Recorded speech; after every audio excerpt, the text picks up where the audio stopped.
coming. We're going to have questions at the end of the talk. And let's go. Welcome, everyone. Great. Yeah, I would also like to say if people have questions during, we can also make it even more interactive as well. Yeah, let's keep it informal. Yeah. I was also just kind of curious, like, how many people here are actually familiar with Andrew's work already? Like, seen it or seen it online? A few. Yeah. Yeah, Maytha was telling me she actually saw one of your pieces in New York. Oh, really? I saw after. You did? Yeah. Oh, did you like it? I loved it. There's a reason I'm here. Oh, wow. You just came to tell him how bad it was. Yeah. Wow. Super. All right, well then, I mean, maybe we can start with the question many artists hate. Is sort of, I was wondering if you maybe just sort of describe it. What is it that you do? What do you? Man, yeah. Yeah, I don't know how to start that answer, but I'm sure we'll get to it because I'm sure this whole conversation will probably be about like, what is it that you do and why are you doing what you're doing? I have that question for you. Why are you doing what you're doing? I want to get to know you also. Yeah, I mean, I was trained in musical theater, so I was like doing musical theater for a long time in high school, primary school, and when I was little, my parents had a VHS camcorder, and so I would use that a lot, and then the camcorder kind of got me into like framing things, like seeing things in frames, and then thinking about film and like thinking about composing pictures and thinking about composing pictures across time, and that combined with musical theater. I feel like now what I do is like musical theater combined with fine art photography. And if you come see the piece, you won't see any of those things, maybe. But after, maybe you see a little bit of that. It's like, yeah, I got disillusioned with musical theater and I got disillusioned with visual art. And because the things in there's things that I love in both of them. And the thing I love in musical theater is that we all get to sit in a room together and like have a shared experience, whether it's like the audience watches the person on stage doing something, they witness that act, or the audience's witnesses each other. Like we all were like, oh wow, we're here together. That's amazing, and that's important, and we know it's important because theater still exists and movie theaters still exist, and people still go to movie theaters instead of just watching Netflix. And so there's that from musical theater, and then from the photography standpoint, I just love composing pictures and love composing pictures across time. And I'm not so good with narrative, and so, but theater is a really great like in between for all those things, because you know where people are going to be, you know where they're going to sit, as opposed to like a visual art gallery where people are like walking around the installation and you're never quite sure which way they're going to see it from, which is weird because that's exactly what I made now. But I'm finally venturing out into the unknown. But before that, yeah, you know where the people are going to sit in their seats, and so you can manipulate their attention. And theaters is such a great manipulator of attention because you know where you're supposed to look. All the lights are pointed that way. All the sound is directed at you, and you get to constrain your circumstances just so. But a very simple answer to that question is like like what I tell my mom, because she tells her friends what I do, and I tell her that I do experimental theater. But I don't know what it's hard to find an analog to that in like the visual arts world because there are no experimental painters, or I don't think there are. Are there experimental painters? It's like painting's already experimental, maybe. I don't know. I see. Oh yeah, maybe we kind of expect painters in some sense. Yeah, and so I find it very unhelpful to call it experimental theater because from my world there's theater and then there's experimental theater, and I was like, what is the experiment? I don't know. Yeah, I mean, I would say for me, seeing your work, I would say part of what the experiment in your theater is theatrical kind of performances or experiences. It's also about using technology, but then also in a way that uses technology in a way where it's still very true to the theatrical experience, being very physically present. Yeah, just to give you some background, we actually went to school together at NYU New York for ITP, where basically a lot of it is about using recently available or recently commoditized technology in the service of art or in the service of like human-centered experiences. So I think one of your pieces that I really remember was a performance, and you had just like a rectangular frame, kind of just almost like hanging in space in the theater, and it had lights so that when you put your face through, you just had this really incredibly intense reaction to you, and using the technology really to sort of accentuate the experience. Yeah, pretty early on. I mean, the reason I went to that grad school, by the way, was I did a distinct memory. I was playing the dentist in Little Shop of Horrors, which is a musical. I was in Baton Rouge, Louisiana, and like having a blast, but like also sort of saying like, why are we telling this story again? Like what? Like we keep doing the same stories over and over. So are there new stories to tell? And then I remember my partner at the time. This is like right when cell phones came out. Not right when they came out, but right when people started using them. And my partner texted me. They said, "I love you," and I thought, this is the end of the world.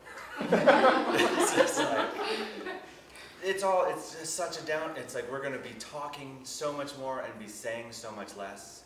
And I think that a little bit of that, or maybe a lot of that actually came true.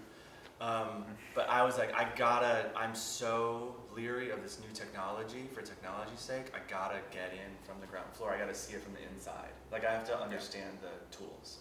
Because I did not have an email account until I was like a sophomore in college. Like I was a very late adopter to any sort of technology, not down with it at all. And but I wanted to understand it. And this is at a time, we went to that school 15, 17 years ago. I mean, the first time I went, and then I met you the second time.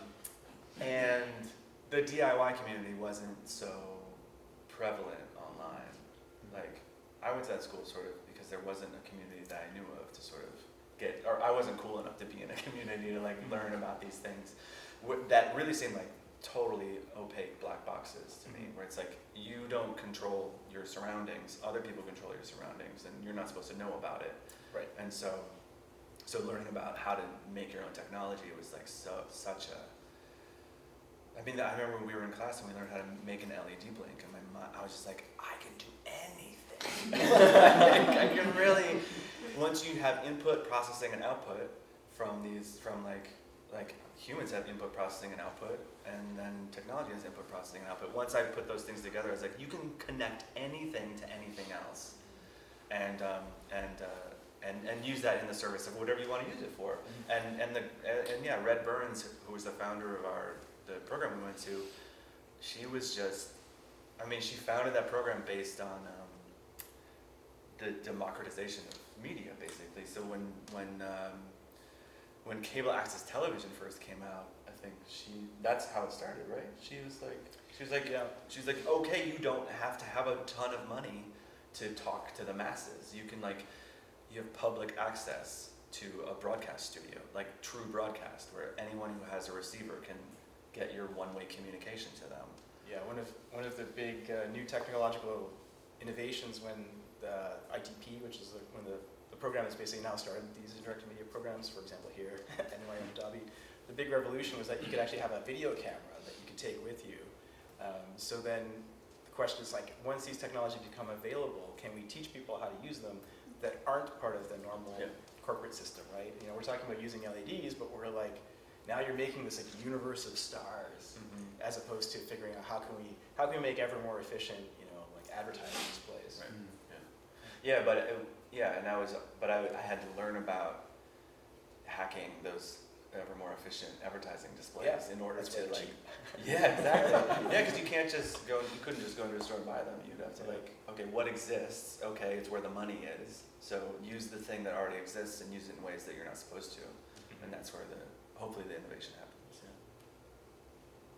Yeah, I mean, because I think part of it also is that I really like about your work is that you have kind of gone through and really understood these systems, like how to use different, hopefully you'll get a chance to actually see the experience, but the technology in there is pretty incredible. I mean, there's like kilometers or miles of cable for all the LEDs and everything, and this incredibly sophisticated wave field, sound system. Yeah, there's stuff that I don't understand how it works, which is too bad because when it breaks, it's difficult to troubleshoot as we're experiencing right now. Always just right at the edge of our ability to make things happen.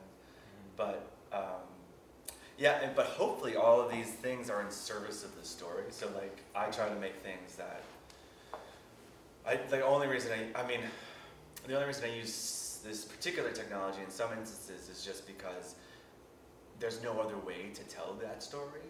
Or like if I could, like if I have an idea for a project, then it's like actually I could use a mirror and like this, like some haze, like some smoke over here, literal smoke and mirrors. Like I would do that rather than invest in all the technology. It's not that I love technology; it's that it helps me tell stories in new ways. Right. Yeah.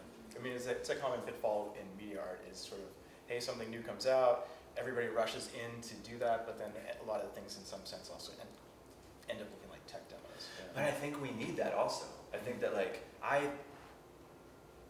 I do not want to do VR, but thank goodness people are doing VR because I think they're going to push it into a realm where I'm like, oh, actually I do want to do VR. You know, like something's going to happen. Like I don't like that you have to put the thing on. I don't like you being complicit in your own experience. But I think that we're going to find some way to surpass that, or where it becomes so commonplace that you don't have to think when you put a VR headset on, do I look stupid? Or like, how does this work? Or am I doing this right? Which I find with so much interactive art, my first question isn't like what, like, I find that my first question is am I doing this right?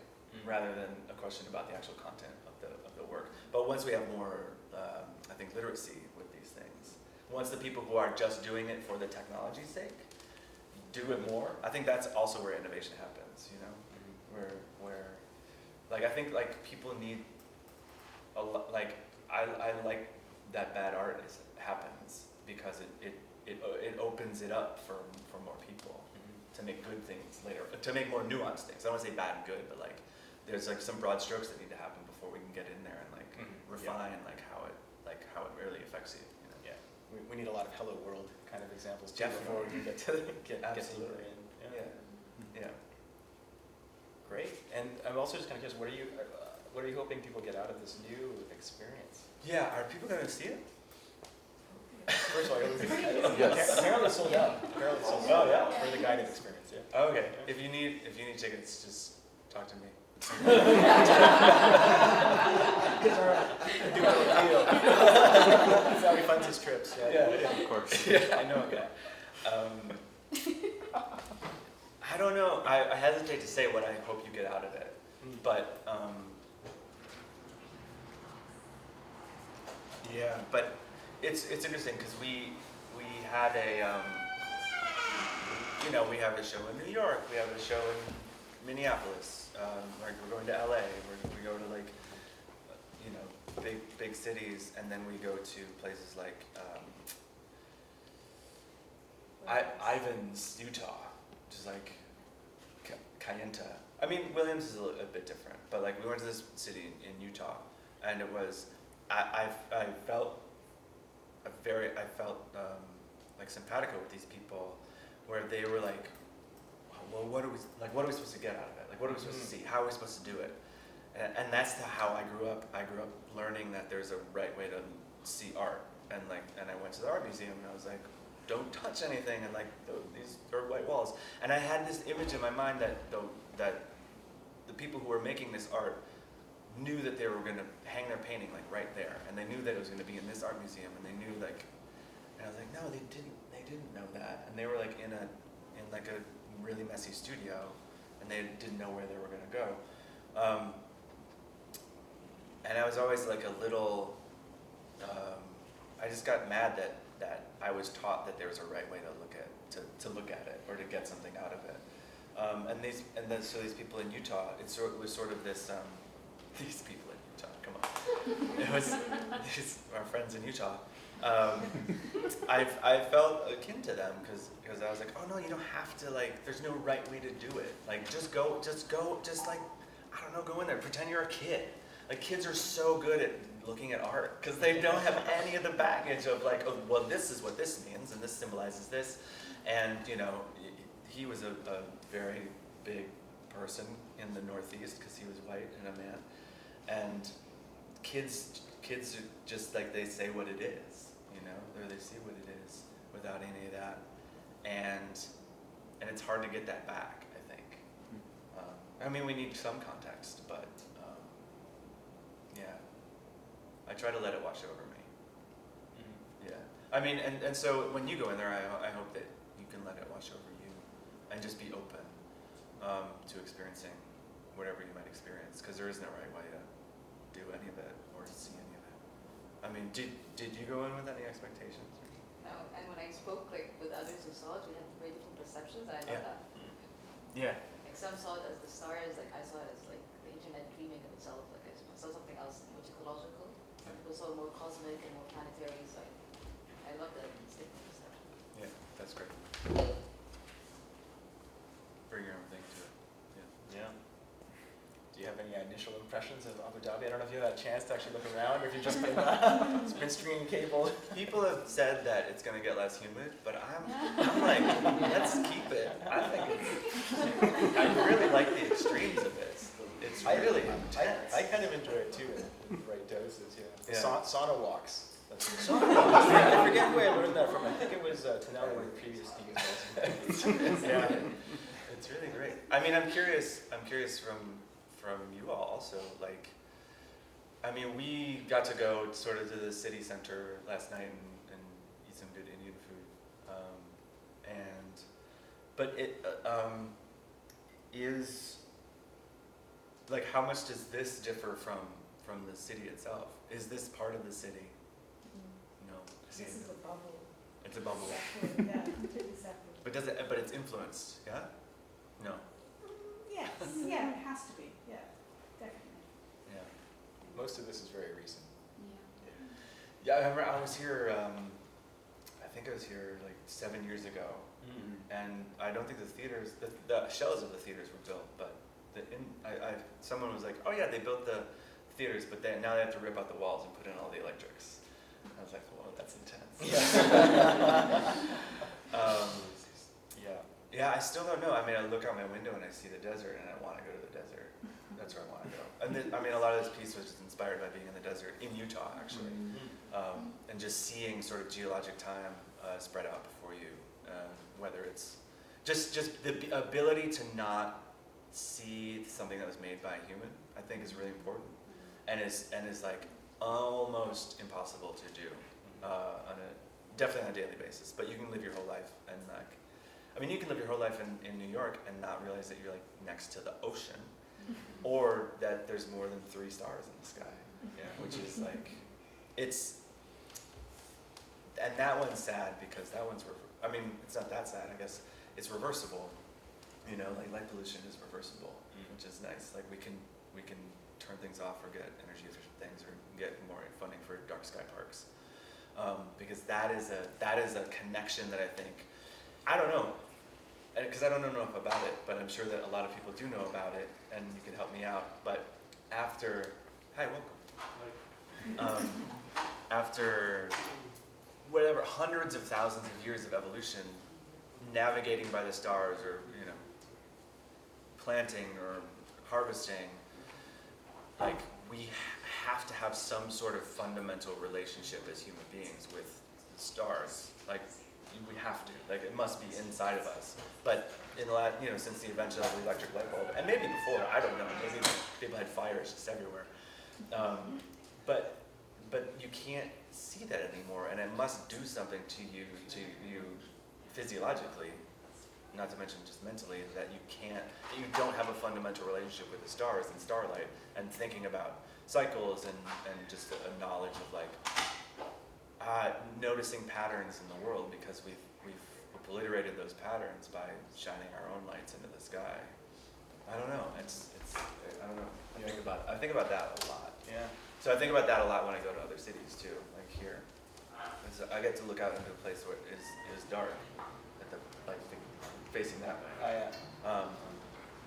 But yeah. It's just kind of interesting idea tying in the last two things you were talking about is, so recently the Suhail star was sighted, which here, my understanding, like historically means that summer's starting to wind down. So like people saying that the humidity is about to go down is actually intrinsically linked to like the stars here, which is kind of interesting. I love that. What's it called? The Suhail star, I think? Yeah. Yeah. It's such a huge thing. Like when it's spotted, everyone like reposts it and talks about it. Oh yeah. Oh, that's amazing. Okay. I'm just not following the right accounts, I guess. People are way into stars. If you want to see the stars in Abu Dhabi, it's like 30 minutes drive from here or from the city to areas where you can see the sky at their clearest points. And if you're interested, I can share the location. Yeah, that'd be lovely. Yeah, thank you. It's called Erzine, which is like the viewing point of the sky, or like the night sky in Abu Dhabi. That area is considered the viewing point of the sky. Ah, amazing. Okay, thank you for that. It's like 30 minutes drive, but it's not that Great. far away. Yeah, that kind of leads me into my next question, which is, I mean, I see in your work, and also something I kind of aspire to, it's like I almost feel like we're kind of trying to use technology to recreate some of those feelings or tap into that. And I was just wondering if you could, any thoughts on that kind of paradox, right, of trying to use this, try to create a mediated experience to make us feel, say, more present or connected. It is a paradox to me still, because I have good days in the studio where I think, oh, this is amazing, this makes me feel so much, and then I have days where I'm like, I could just go outside. What am I doing? We're going to get this room and we need to cover every crack of every window to be perfectly isolated. Yeah, absolutely. I blot out the sun so that I can like turn on my own lights. No, it's true. It's true. It still is a paradox to me, but I feel like I get inspired by natural surroundings so much, and I get to take them into the studio, and there's also like in my head I say like, oh, when I get to bring this to a big city, I get to basically ask the question, like, if you want, like, hey, remember nature, remember the feeling of being a child in nature, like, do you want to have that feeling again? I get to ask that to people who maybe want to answer it or don't want to answer it. Both are great. So I tell myself that is a good excuse for doing what I'm doing, which is like exactly what you said. Yeah, like remediating primal experiences in order to like share them with others. But also, I feel that when I read a book too, like I read these nonfiction books about like pop astronomy or like pop sci, like cosmology or quantum physics or something, and I'm just like, what? This is blowing my mind. And either I could just give that book to somebody and say like, hey, let's form a book club and talk about this, or a lot of what I do is I read all those books and then I'm in the studio and I try to say like, what was that feeling, and how, like, can I recreate that feeling for myself, and if so, maybe I can recreate that feeling for someone else, like recreate a feeling of awe or inspiration for somebody else, in a way that, yeah, I could just like be like, hey, come with me out to the desert and we're gonna go look at the stars, and like during the pandemic I was like, I'm not gonna be an artist anymore because I don't want to make things where people aren't together in the space, and so that whole system is gone. Like people in a room together, can't do it. And the first thing I went to, I was like, I'm going to become a national parks ranger. So I applied to become a parks ranger in Utah, just to like hang out in Utah and like learn more about the natural world, and hopefully like be a liaison to like people who are just visiting and be like, here's this. Yeah, I mean, I remember because we have a theater program here too. There was this kind of a rush of like, okay, how are we going to change theater to be all online, and we're going to have these Zoom performances and stuff. And I just remembered to myself, I was like, oh man, I hope we can get through this soon. Yeah. But again, also I think like the people who are making, because people said, do you want to make Zoom performances, Andrew? And I said, no, I don't. Right. I don't want to do that. Yeah, I mean, I appreciate people who are doing it. But yeah. everyone else should, because there's other people Yeah. who want to, Yeah. and they should definitely do it, and because they're going to drive the art forward. And then we'll figure out something else that, like, yeah, it's not good for theater, but it is going to be good for something else, or it's going to be good for like certain parts of it, or it's going to introduce like different tool sets that we weren't thinking about before. Yeah. So there's innovation there as well. And so what is it about that you need to have the people together in the room? I don't know. I mean, there's just, I don't know that I can describe it, but I think that, I mean, there's a book that tries to describe it called The Audience Effect by, I don't remember the name, but they talk about, I mean, who you're with affects how your experience of what you witness. Obviously, like if you're on a plane, like an airline, like I don't know, you think about what you watch. I do. Maybe I'm just paranoid, but I'm like, I'm not gonna watch. Like maybe I'd watch that at home by myself. But I'm not gonna watch that because I don't know this person right here, and they're gonna know that I'm watching it, and they're gonna think I'm weird. So I'm not gonna do that. But if you're, you know, so that's just an example of like these things are happening all the time. Like your behavior is always affected by the people you're with, and I think.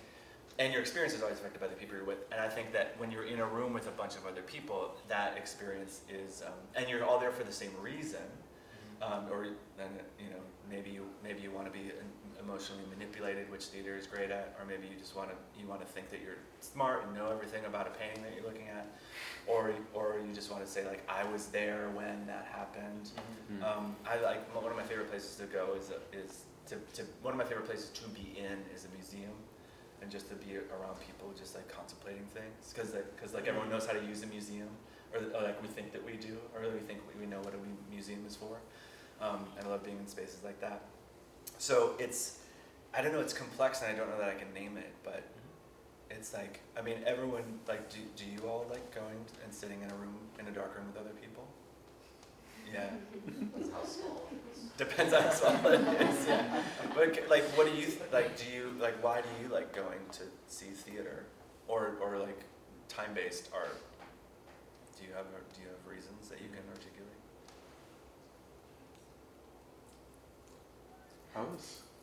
Go ahead.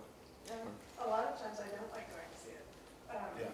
But what I like about it is when it works, it's that feeling that you're joining a collective experience, and you're kind of larger than your one brain. Whereas in an art gallery, you can be alone with yourself. It can be a refuge, and it can be a dialogue, but it's less of this kind of collective experience.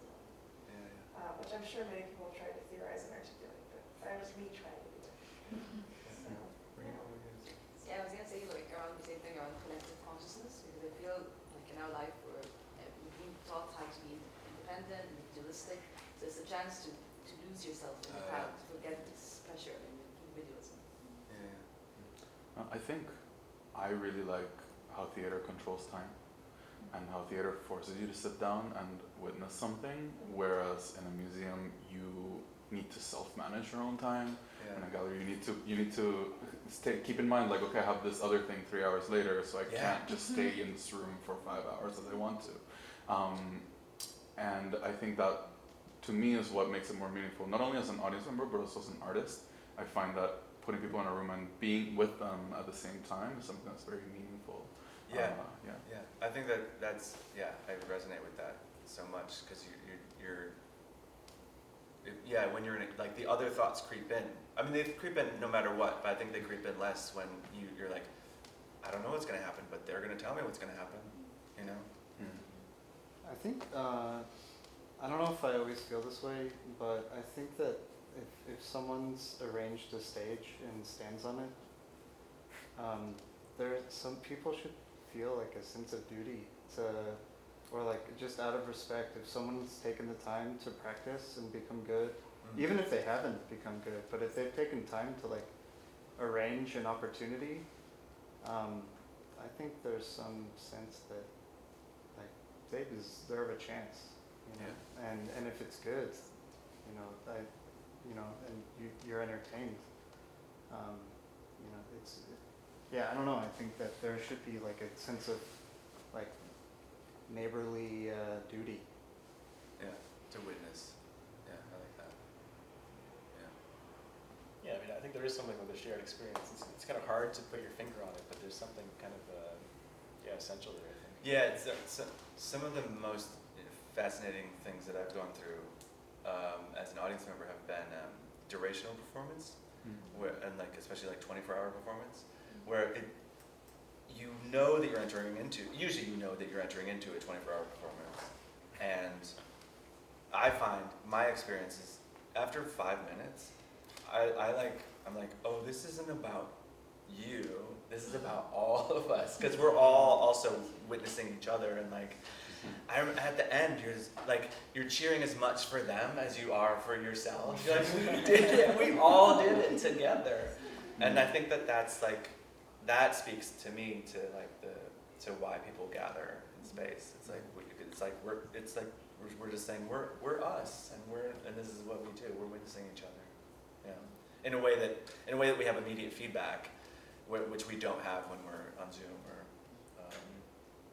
in a gallery where we're a little bit more a little less two-way about it. Yeah.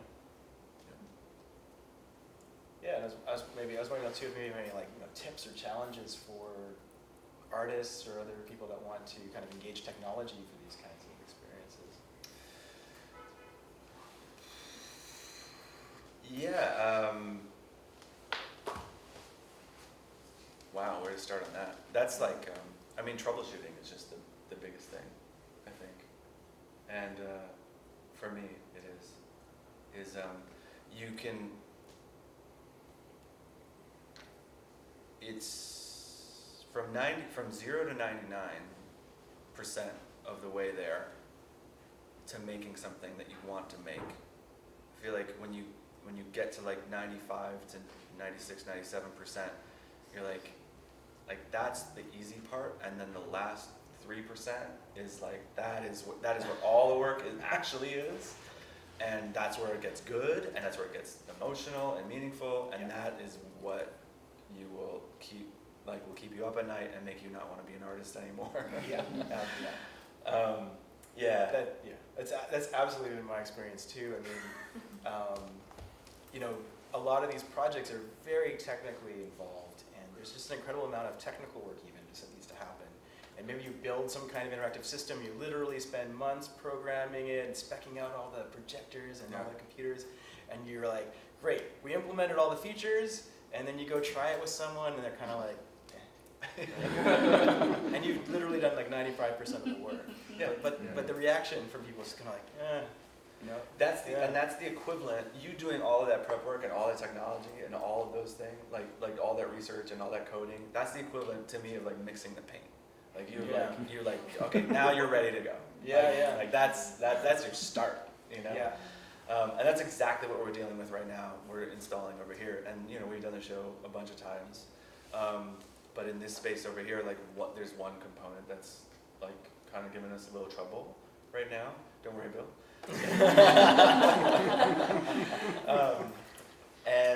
And I'm like, man, all I want to do is think about the show. Like I want to think about the people who are going to come see it. But this is about the people who are going to come see it. It's just like it's so technical. All I'm doing is like inputting coordinates for this tracking system that I shouldn't have told you about in this talk.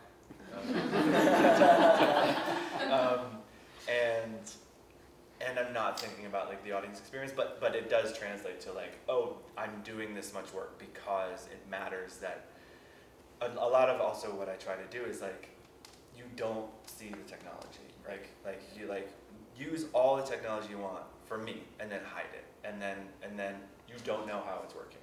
It's like, is someone back there just like turning a bunch of knobs the whole time? Or is this all live? Like, how are you doing this? And I love that.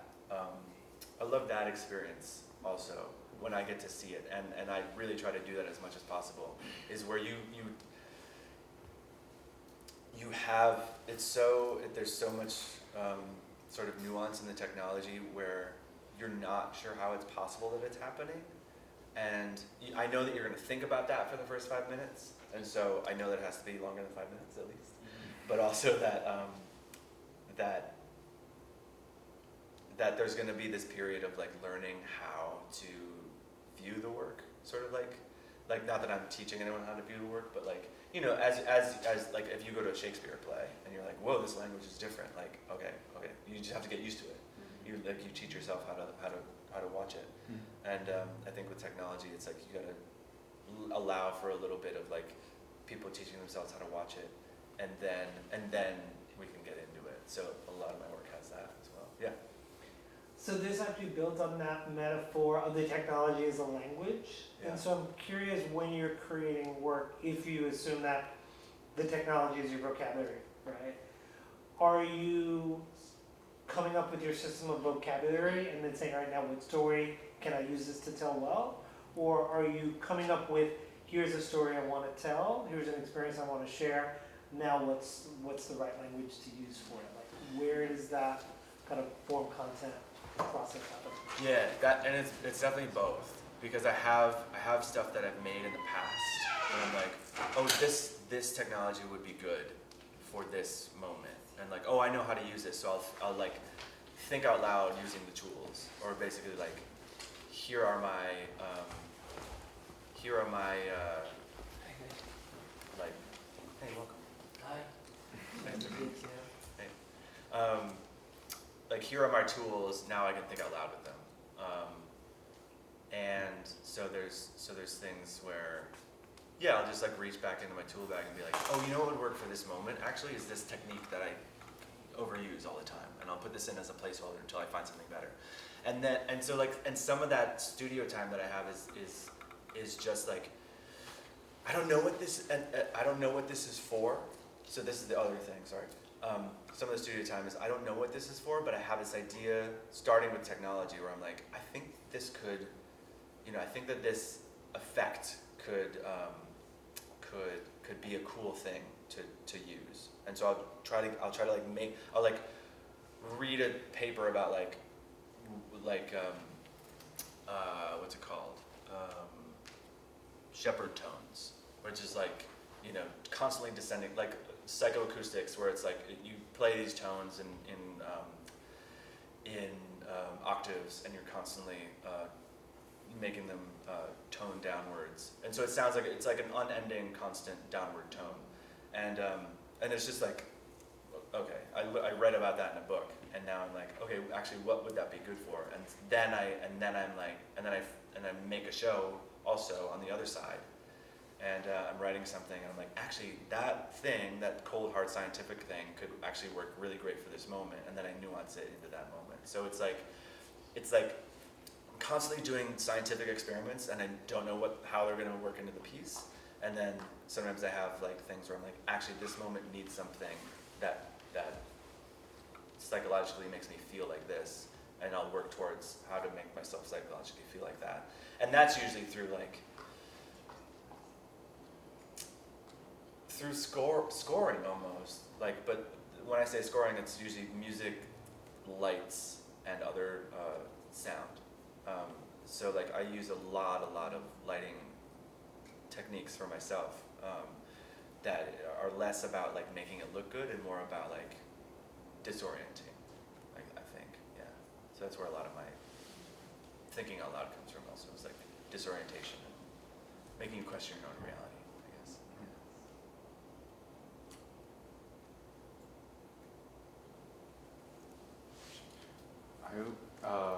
I'm really intrigued from when you were talking about hacking, like taking something else and repurposing it for something else.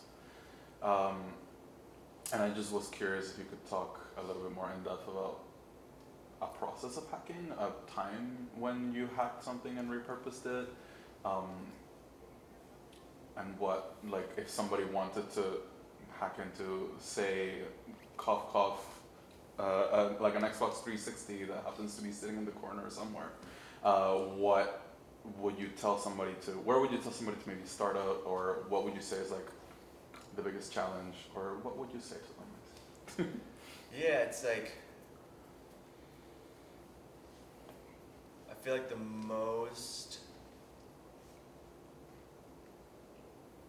I feel like I give up easily if I'm just like, oh cool, I just want to hack something, I just want to like do it. And like where I don't give up is where I'm like, I want this to happen. And how do I make this happen? Maybe it's this Xbox 360, maybe it's these VR goggles, maybe it's this toy piano over here. I don't know which of these things is going to be, but I'll work on all of them separately. So like having like application-based learning, I think is like really very helpful for like sticking to it in terms of like, actually the Xbox is not so good at this. Or you might find something like as you're working, it's like a benefit of doing that is like you might be working on something and you're like, oh, the Xbox isn't good at that, but what it is good for is this. And so either I'm going to use that in this project instead, or I'm going to like put that aside and just know that that's what is also good for. And then, I mean, there's so many communities for everything. They're just like, it's just such a different time than when we went to school. There's just like, for me it is at least, being a non-internet kid. There's just like, there's so many, like people are in everything that people can be ever into, there's a club for. And it's like, if you're interested in whatever it is, people will be like, I'm interested in that too. What would you say to that question?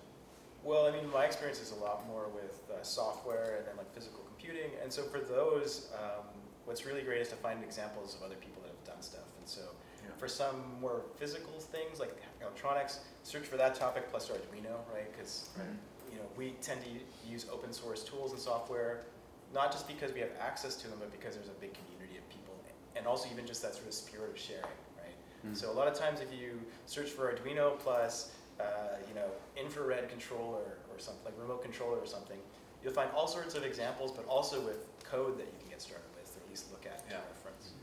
Yeah, and that frame you were talking about earlier, that's exact, like, I was like, I want this lighting effect to happen. That's how that show started. It didn't start with any narrative idea. I was like, I want the light to be on here, and then I want the light to be on over there, and then I want it to be on over here. Like, but it's gonna be too quick. Like either I can like have somebody like turn on lights like this, or I can program it on a lighting desk. And so I was like, oh, that's what professionals do. They have a lighting desk. And so I like, someone taught me how to do a lighting desk, and I was like, yeah, but make it go faster. And they're like, that's as fast as it goes. I was like, it's got to be able to go faster. And they're like, nope, can't do it. And I was like, okay, there's got to be something else. And so it was Arduino. And I was like, I'm just going to make my own, I guess. I'll just like make my own little lighting system. And then that show, it toured the world, and it's still, it doesn't use the lighting desk, which is so crazy. It uses Arduino for most of the lights, which is, and like, it is not a way to tour the world with your own little. With my fabrication skills, it just. Oh, I'm sorry, you meant yours. I should have hired you. Oh man. I also have a piece with the Arduino lights, basically. Yeah. But I think this is actually a really good example, right? Because these existing systems, they tend to have a lot of assumptions and restrictions kind of baked in, right? Because it's like, oh, there's someone going to be there to do these things, so like, they can never do it that fast. And so I think that's a good example too, because if you search for stuff that's open source, like this Arduino stuff, it's very accessible, right? And so suddenly, if you're like, wait, I could have a light strip and I could control the colors through code. Suddenly, that opens up like a huge number of possibilities. Yeah. So that's a good place to get started. Yeah, absolutely. Yeah. I have a question, but a long thought that precedes the question. We mentioned kind of the topic of staying connected through your work and like bringing people into stay connected and that paradox. But after I walked out feeling very bewildered rather than connected.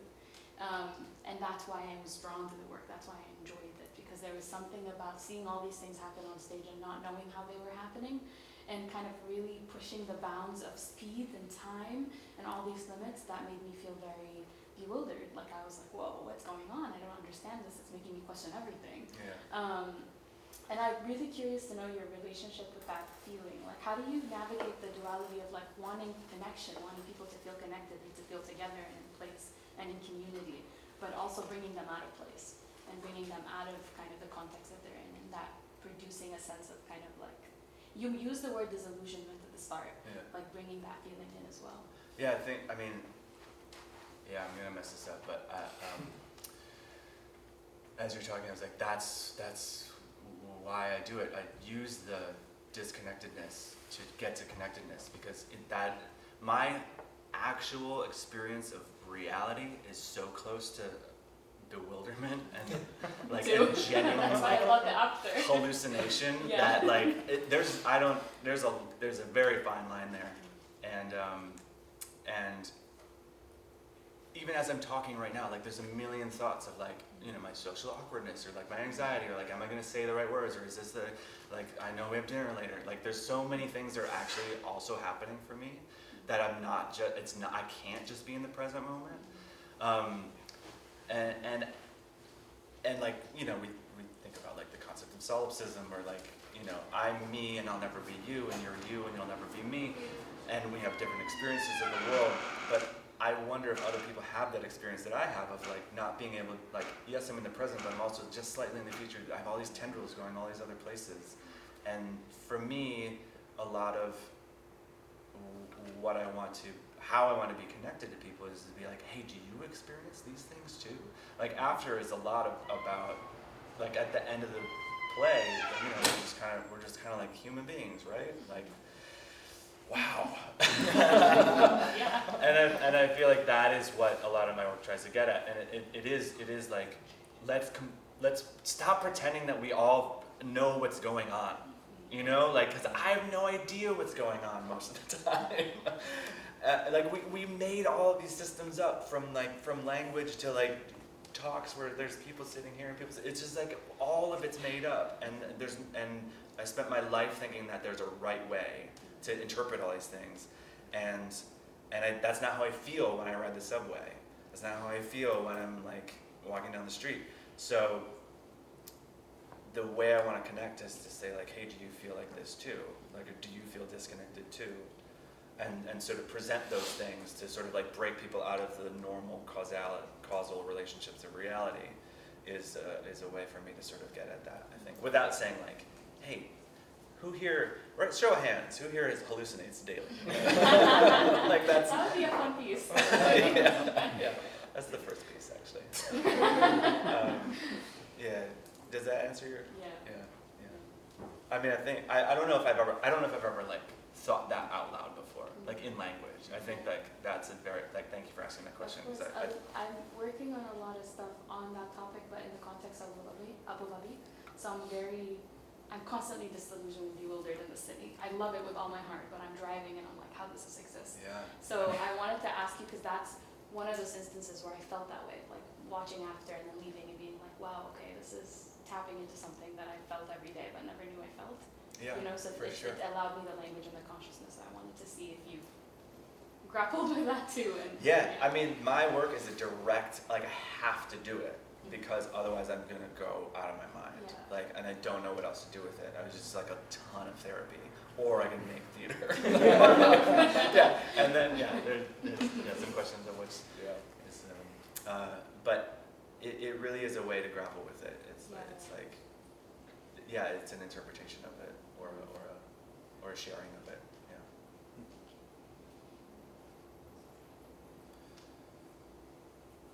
One more question.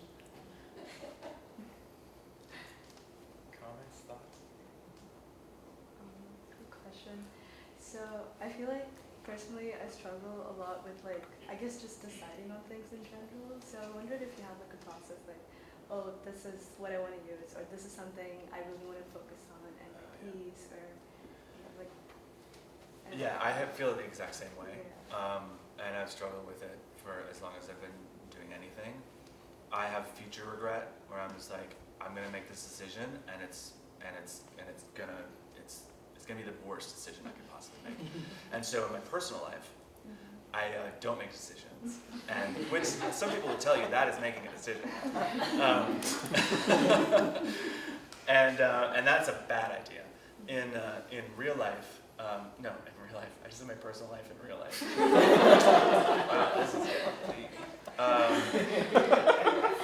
When I make work, everything is a placeholder. And that just allows me so much freedom, because I'm like, that's not the thing, it's just a placeholder.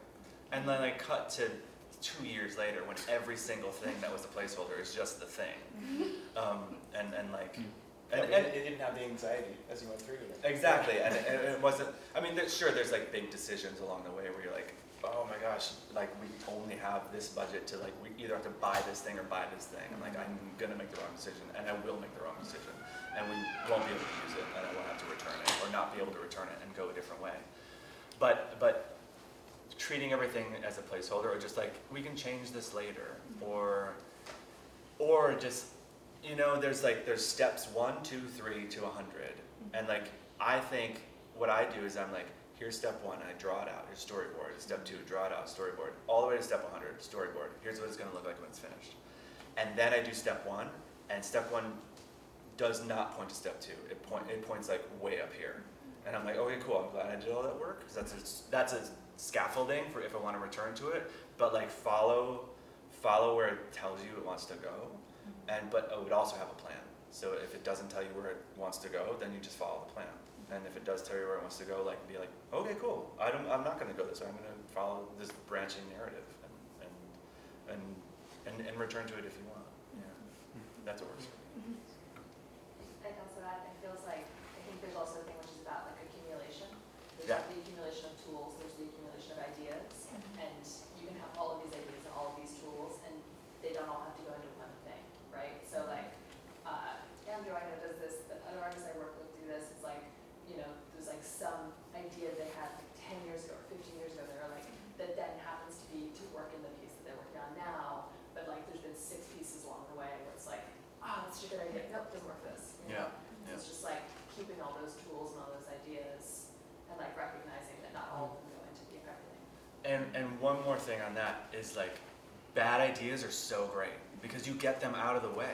You're like, I know people, like early on I was like, oh my God, my one idea I had is terrible. And like, so now I'm done.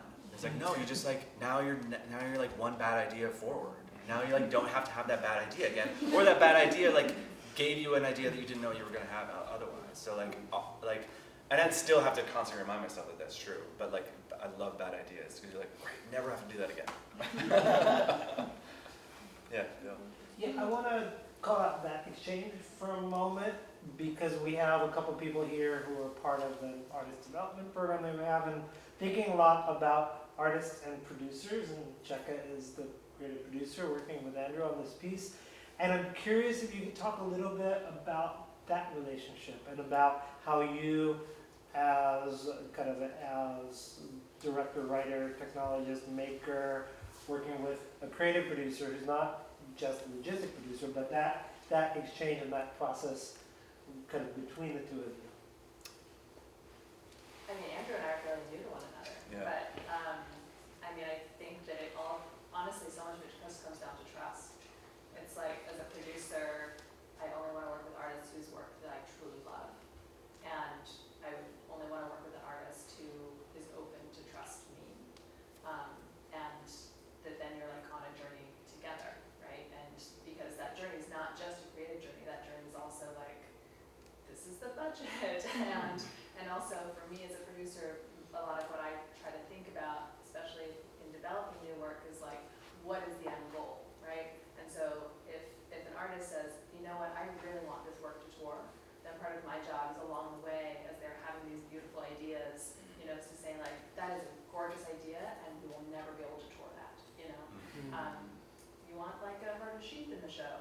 There's shows tour sheep, but you know, whatever it is, like just trying to be like the realist, and to be like a sounding board to help them realize their actual goals. Does that make sense? Yeah, it's a total partnership of trust. It's like,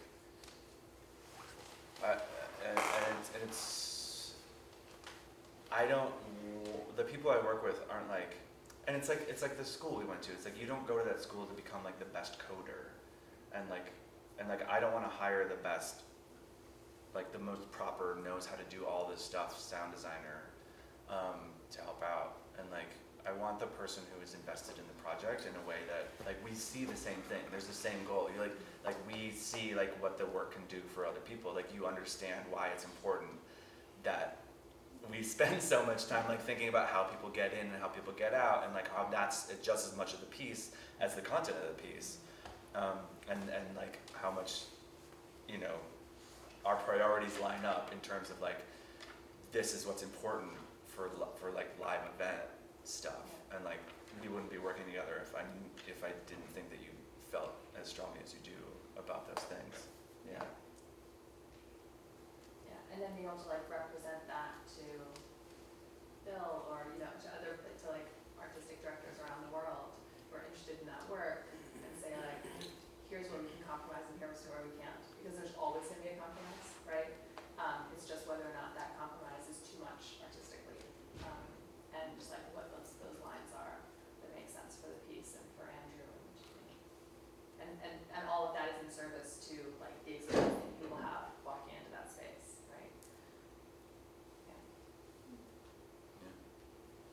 Super. Everyone should hire Jessica.